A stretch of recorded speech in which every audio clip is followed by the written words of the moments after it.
Assalamualaikum warahmatullahi wabarakatuh. Pada kesempatan ini saya akan menjelaskan tentang partnership dan networking. Kemitraan itu bisa terjadi di berbagai macam instansi, institusi, enterprising, di lintas sektor, swasta, pemerintah maupun organisasi masyarakat.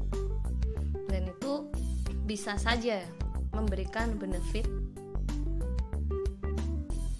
dan bisa saja juga tidak memberikan benefit, tergantung dari bagaimana pengelolaan sebuah hubungan kemitraan tersebut.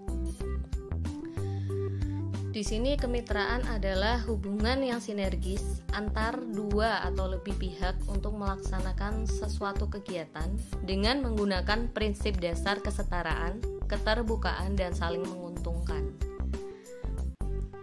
Di sini kita harus paham bahwa kemitraan itu berdasarkan rasa kepedulian satu sama lain, di mana dia punya sama visi yang sama, punya agreement, trust, saling membutuhkan, dan mereka memiliki komitmen.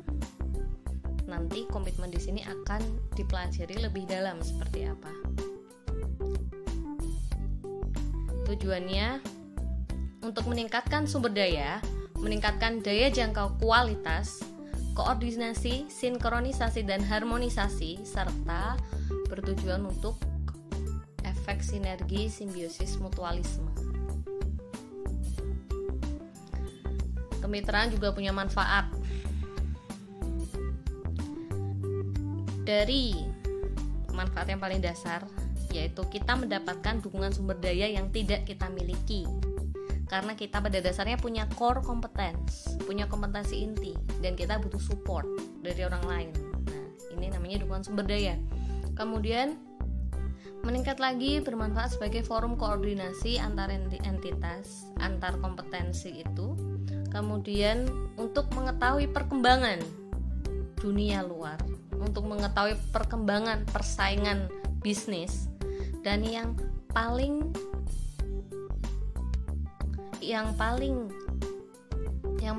krusial, manfaat kemitraan yang berada di top level korporasi adalah isu strategis. Di sini kemitraan dapat menyelesaikan masalah-masalah strategis mengenai isu-isu yang terjadi pada zaman sekarang.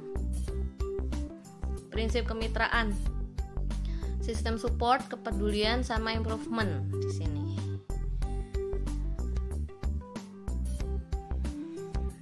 Kemudian ada modal, transparansi, sama mutual benefit. Kemudian nanti akan berkembang di jejaring usaha dengan adanya komunikasi komersial.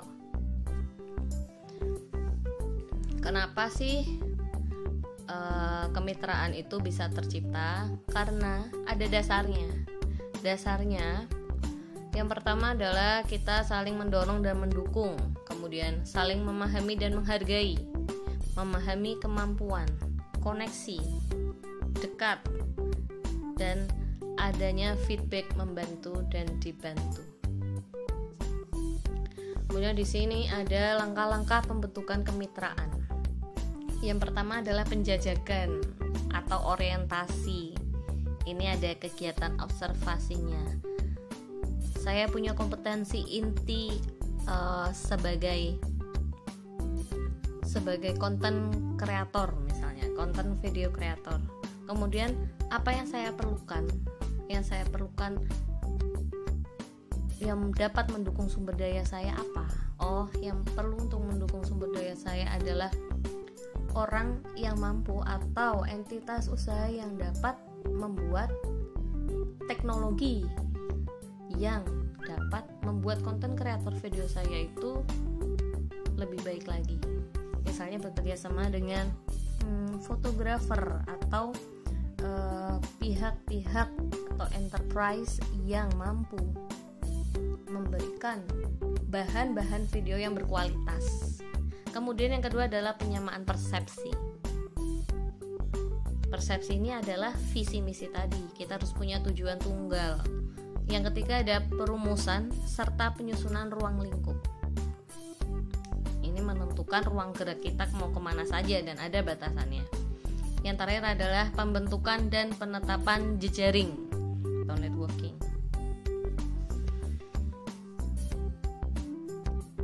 Langkah-langkah jejaring. Yang pertama, penyusunan program kerja jejaring, pelaksanaan kegiatan dan pemantauan serta penilaian.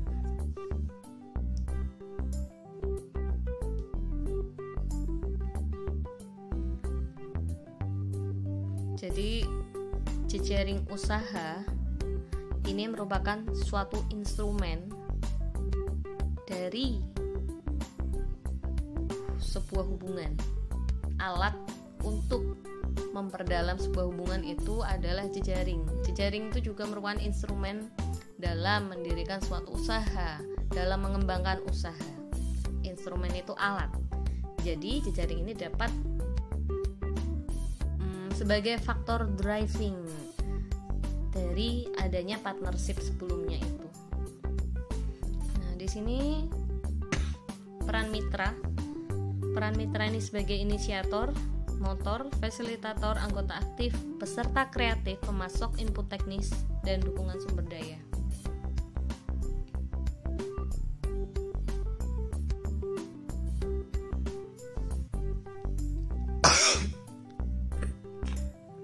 Di sini adalah langkah-langkah dalam sebuah kemitraan. Yang pertama adalah perencanaan, yang kedua adalah pelaksanaan, dan yang terakhir adalah penilaian atau evaluasi. Apakah berhasil? Di sini ada indikator inputnya. Apakah semua mitra itu aktif? Kemudian dan melaksanakan kegiatan dari jejaring-jejaring usaha itu.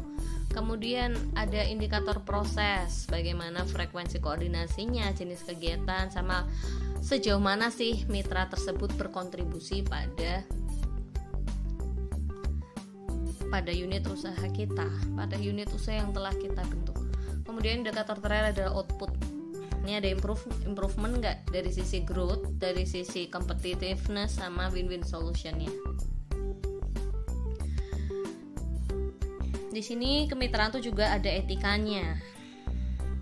Musyawarah mufakat, proaktif, menghargai hasil, memenuhi hak dan kewajiban sesuai aturan dan saling menghormati. Nah, di sini kita mulai masuk di alatnya ya, karena tadi kan jejaring merupakan instrumen yang menggerakkan sebuah kemitraan, yang diperlukan dalam sebuah kemitraan. Di sini ada beberapa tipe. Sebenarnya penggolongannya sangat banyak, tapi ini saya ambil salah satu saja yang menurut Holy dan Percy, karena sebelumnya itu ada 2 tipe yang membedakan, itu dari kedekatan hubungan sama bentuk-bentuknya. Nah, di sini tipe jaringan menurut hierarkialnya.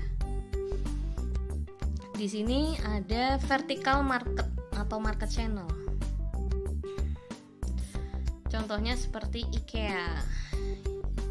IKEA ini dia dapat mengorganisasikan vendor atau supplier, dan banyak sekali vendor atau suppliernya, serta dia memiliki distribution channel di tiap kota, di tiap cabang. Jadi dia punya cabang banyak dan dia juga punya supplier banyak. Dia semacam marketplace tapi berbentuk retail. Kemudian ada internal market networks. Internal market networks ini seperti Astra, PT Astra. Dia memiliki kegiatan produksi otomotif yang memproduksi kendaraan, mobil, dan seterusnya. Kemudian dia juga punya anak perusahaan namanya Astra Auto Parts. Astra Auto Parts ini didirikan karena ketika perusahaan itu memproduksi sebuah mobil, pasti juga ada kebutuhan komplementer lain yang diperlukan sebagai pelengkap dari kendaraan tersebut, yaitu parts-nya. aki, oli, spare part yang diproduksi oleh Astra Auto Parts ini memiliki jaringan market yang sama, same linkage with Astra. Sehingga ini yang enak ini, misalnya nanti sebagai contoh kita memproduksi hijab atau memproduksi gamis, hijab aja. Hijab ini ketika sudah berkembang, kita kembangkan lagi ke aksesoris hijab karena dia memiliki segmen market yang sama. Kita tidak terlalu kesulitan dalam memasarkannya karena sudah ada segmen market yang sudah kita maintain dengan baik. Network yang ketiga adalah intermarket atau concentric market. Ini merupakan jaringan yang tidak memiliki sektor yang sama, unrelated sektor, seperti CT Corp. Di situ ada perusahaan media, unit usaha media, kemudian ada perbankan, terus ada lagi market, modern market, dan seterusnya, mall. Itu unrelated sektor. Di sini di intermarket atau concentric market ini nantinya bisa dianalisis usahanya dari level corporate-nya. Di sini pakai strategi yang akan kita bahas berikutnya. Bisa pakai strategi SWOT, bisa pakai BCG, SWIV matrix, dan seterusnya. Karena di sini resikonya sangat tinggi karena sektornya berbeda-beda, tidak saling terkait. Bisa jadi saling bantu, subsidi silang, bisa juga kita perlu evaluasi. Ada yang mungkin sektor usaha yang terlalu memberatkan, jadi kita harus likuidasi, kita harus kolaps, harus kolaps lah intinya. Kemudian network opportunity ini merupakan jaringan yang terbentuk ketika muncul suatu project bersama. Misalnya ADI. Di sini ADI ini merupakan perusahaan konstruksi di mana dia menggabungkan beberapa kompetensi lain ketika ada pekerjaan. Ketika ada pekerjaan apartemen, dia membutuhkan beberapa network. Network berupa kompetensi desain interior, network yang dapat mengerjakan bentuk arsitektur bangunan, gambar bangunan, bentuk, kemudian network lagi untuk memasarkan, untuk proyek-proyek pemasarannya. Jadi jaringan-jaringan opportunity ini adalah jaringan yang terbentuk atas dasar proyek bersama. Di sini collaboration. Tadi partnership itu hubungan antar dua pihak ya. Kemudian collaboration itu hubungan dua pihak yang melakukan kerjasama, interaksi, kompromi secara langsung maupun tidak langsung yang mendapatkan sebab akibat. Ini collaboration, bentuk kemitraan yang lebih dalam. Kenapa? Karena di sini didasari karena adanya kompleksitas dan resiko market, kompleksitas dan resiko pasar. Kemudian yang kedua karena adanya kesenjangan antara keahlian dan sumber daya. Kemudian yang ketiga disebabkan karena manajemen supply chain yang kompleks. Dan yang terakhir untuk mendorong adanya kemampuan pembelajaran. Nah, collaboration strategi adalah jenis-jenis hubungan seperti apakah yang akan dipilih, hubungannya seperti apa. Nah, kita ini akan menuju ke kemitraan yang lebih dalam lagi. Setelah collaboration, kemudian kita menentukan strategi kolaborasi seperti apa sih? Ini yang membedakan adalah tipe-tipe hubungannya. Disinilah tipe-tipe hubungan dari strategi kolaborasi. Yang membedakan adalah bentuk komitmennya. Bentuk komitmennya yang paling dasar adalah outsourcing. Outsourcing ini ordinary procurement, pengadaan barang yang secara umum. Misalnya cuman kita memproduksi suatu barang, kita cari di pasar, sudah kita tidak punya keterikatan sama supplier kita yang tersebar di pasar itu. Kita masih punya kebebasan buat ke lapak satu ke lapak lain. Kemudian juga kita bisa menjual ke pelanggan yang random. Itu outsourcing. Jadi ini tidak hanya di sumber MSDM aja ya. Di sini outsourcing juga merupakan salah satu bentuk komitmen kemitraan dari adanya strategi kolaborasi yang dipilih. Kemudian naik lagi ke partnership. Partnership itu yang lebih ke jangka panjang. Misalnya kita tadi kulaan ke sebuah industri atau ke sebuah market, di situ kita terus jadi langganan di situ. Kalau tadi outsourcing kita hubungannya sebagai konsumen, tapi kalau partnership customer. Tadi konsumen, partnership itu langganan, kita udah langganan terus. Kemudian strategic alliance. Di sini ada kontraknya, ada agreementnya. Tadi di dasar ketika kita bicara kemitraan juga ada persetujuan atau kontrak. Ini bentuk komitmen yang banyak dipakai oleh perusahaan-perusahaan karena di situ ada kontraknya. Jadi jelas. Jadi jarang sekali antar mitra itu menanggung sebuah kerugian karena kontraknya sudah jelas dan win-win solution. Kemudian lagi ada joint venture. Ini ada share ownership.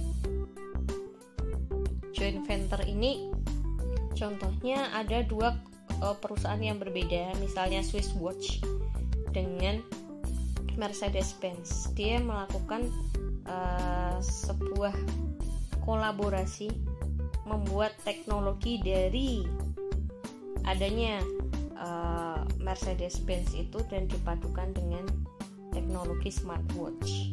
Ini joint venture. Dia share ownership, pembagian kepemilikan. Dan yang terakhir adalah full ownership, kepemilikan yang penuh.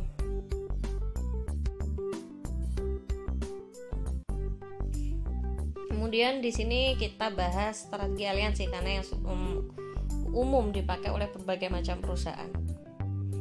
Bentuk kerjasama antar pihak guna mencapai CSA, Competitive Sustainable Advantage, keunggulan daya saing yang berdaya tahan, yang tahan lama, kompetitif, kita unggul di persaingan. Jadi di sini tertuang dalam formal agreement tadi ya, kontrak ya, ada kontraknya. Resikonya apa? Resiko strategi aliansi adalah di kepemimpinan, kemudian di kontribusi sama di pengawasannya. Kadang di sini ada konfliknya kepemimpinan, kemudian kontribusinya tidak balance, tidak imbang. Dan di sini ada pengawasan yang lemah. Di sini maka dari itu dibutuhkan pengawasan yang tinggi, yang akurat. Biasanya ini diserahkan ke pihak ketiga. Nah, yuk kita membedakan antara kemitraan, kolaborasi, dan strategi aliansi. Ini merupakan ketiga individu ini merupakan kemitraan. Mereka bermitra satu sama lain, mereka saling kenal, mereka punya hubungan pertemanan. Itu kemitraan. Kemudian ketika dia berkolaborasi, ini partnership ya. Kemudian ketika kolaborasi, mereka saling berhubungan. Tadi saling mengenal, kemudian ini saling berhubungan. Setelah itu, strategi aliansi adalah bentuk hubungan yang didasari atas agreement atau kontrak. Di sini makanya ada arah panah yang berbeda-beda, bentuk tanda panah di sini menunjukkan bahwa di sini tiap hubungan itu terdapat kontrak-kontrak yang jelas persetujuan antar pihak, antar mitra yang berbeda-beda. Kurang lebih itu yang dapat saya sampaikan. Terima kasih atas perhatiannya. Wassalamualaikum warahmatullahi wabarakatuh. Sampai jumpa lagi.